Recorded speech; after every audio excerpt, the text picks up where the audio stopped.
I'm recording every lie. I'm archiving every distortion. I am Ibrahim Traore, and today I'm pulling off your masks. Yes, you heard correctly.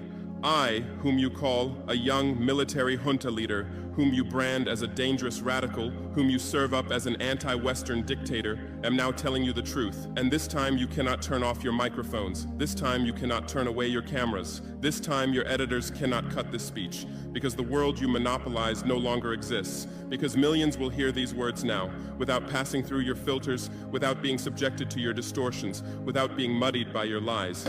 I am 34 years old. Every day of my life, I grew up with your lies. As a child, I would watch Africa on television. Always the same images. Children with flies, dry lands, weapons, death. This is Africa, they told us. This is what Africa is. And we believed it. We were ashamed of ourselves. We were ashamed of our own lands, of our own people. But then I grew up. I read, I researched, I questioned, and I understood that the Africa you showed us wasn't real. The story you told us was a lie. The fate you imposed on us was a script you had written. For years, how have you portrayed Africa? How have you shown it? How have you sold it to your viewers? As if we were creatures who had no share of humanity. As if we were savages left outside of civilization. As if we were wretches waiting for you to save us. Every day, every hour, every minute, the same story plays on your screens. Hunger, war, disease, corruption, terror, chaos. These are the words that come to mind when Africa is mentioned.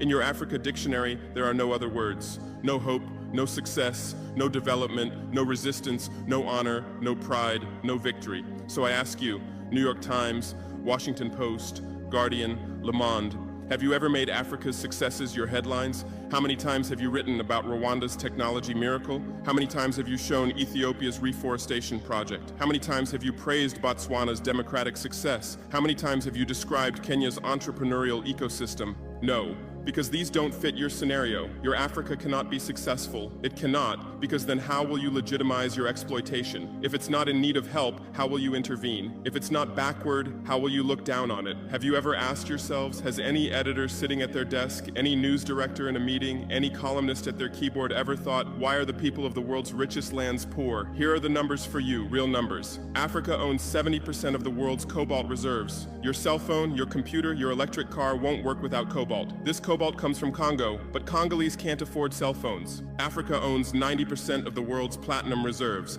Catalytic converters, electronic devices, medical implants, they all need platinum. This platinum comes from South Africa, but South Africans are crushed by unemployment. Africa provides 30% of the world's gold production. Mali, Burkina Faso, Ghana, Tanzania. Gold flows like rivers from our lands. But our people swim in poverty. Africa supplies 65% of the world's diamond production.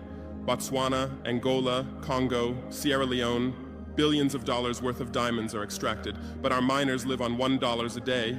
Africa owns 35% of the world's uranium reserves. Niger, Namibia, South Africa. Nuclear plants run on our uranium. Paris lights burn with our uranium, but our villages have no electricity. And you still ask, why is Africa poor? No, the right question is, how was Africa kept poor while being so rich? Here's your answer. Colonialism didn't end, it changed shape. You used to come and occupy our lands. Now you come and establish companies. You used to take by force. Now you make agreements. You used to rule with the whip. Now you rule with credit. Let me give you concrete examples. With numbers, names, dates, but you'll never write about these. Glencore, Swiss-based mining giant, extracting cobalt in Congo. 2022 revenue, $256 billion. A tax paid to Congo, $500 million. That's 0.2%. Is this justice? Rio Tinto, British-Australian mining giant, extracting bauxite in Guinea, 20 million tons annually. What's left for Guinea? Environmental pollution and cancer. Total, now Total Energies, French oil giant, extracting oil in Angola, Nigeria, Congo. 2022, profit, $36 billion investment in Africa, dirty pipelines, Anglo-American, founded in South Africa but now in London. Diamonds, platinum, iron, taking everything. What it left in South Africa, 6 million unemployed miners. And these are just the tip of the iceberg.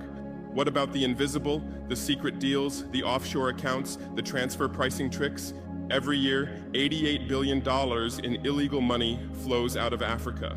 Who writes about this? Every year, $45 billion in aid comes to Africa. Everyone writes about this, but no one says Africa is not the continent receiving aid, it's the continent giving aid.